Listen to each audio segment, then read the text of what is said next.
Welcome back to Face the Nation.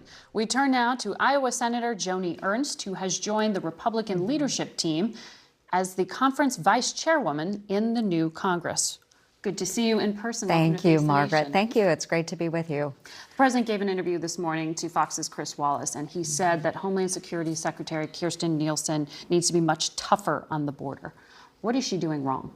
Well, I think that she has done a good job. I think the president is just very frustrated, of course, with what we see at the border. We do have a large number of immigrants that are trying to get over the border illegally, and we do need to make sure that we've got plenty of surveillance, that we have plenty of officers ready to respond.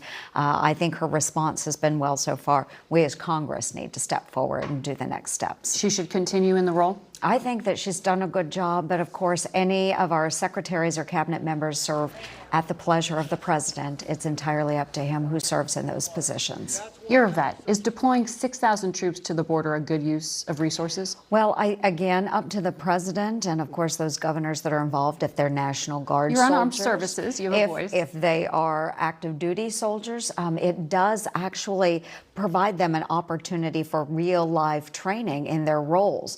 Many of them, if they serve in logistics type positions, they will actually be doing those missions on the border. So it is a very good skill as someone who has commanded troops both in peacetime and in wartime to make sure that they keep their skills sharp. And so when they do deploy, they are in harm's way overseas. They know exactly how to support the men and women on the front lines. That's how you see it. I know Secretary Mattis said they won't even have any contact with people coming across the border. Exactly, but they will be utilized in the roles. Like I said, many of them may be logistics professionals serving in our armed services, and then it gives them greater opportunity to respond quickly in those types of situations, whether they are supporting with food or body armor, whatever it might be for Border Patrol agents. It allows those Border Patrol agents to actually focus on the law enforcement duties. As we introduce you, you were the first female senator to be in a leadership position of the GOP in a decade.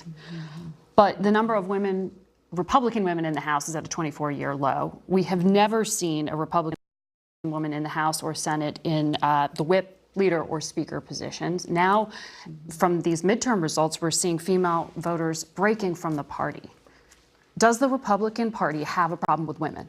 Well, I think we need to encourage more women to run for office. I think we really can do much better in that area, and then encourage them to seek responsibilities as leaders. So I was really, really honored to be elected into our Republican leadership in the Senate. We have to have quality candidates out there, and again, encourage them to run. Was that the problem in the primaries that you saw, where some women were running but not winning? Well, is the issue with Republican men not voting for Republican female candidates? I would say that part of that really is that we need to connect with our constituencies. We need to make sure that our voices are being heard. So whether it is focusing on healthcare priorities, whether it is focusing on a national paid family leave opportunity for men and for women, whatever those messages are, we need to communicate those and make sure that we are being heard when our constituents go to the polls. Will you be doing anything to recruit more women? Certainly. I do visit with a number of women, and I talk to Republican women. I see Democratic women when I'm in Iowa as well. And if they have a passion, if they believe in public service, I always encourage them to run. If that's their desire to serve the people of their potential district, we want them to step up and make their voices heard. You don't think the president's rhetoric or what happened during the 2016 election is turning away women from the party overall, voters or candidates? I think that we could do a better job of communicating clearly that we support women, and that's something that I try and do. I try and set a very strong example for women that want to run for office, women that wish to serve in the military, whatever it might be. We need to set a good example.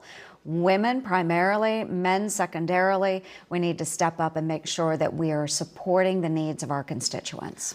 I want to ask you about something that really impacts your home state. The vice president said today, and he's in Asia, that the U.S. is not in a rush to end this trade dispute with China, suggesting that things might not get resolved when Presidents Xi and Trump sit down in just a few weeks.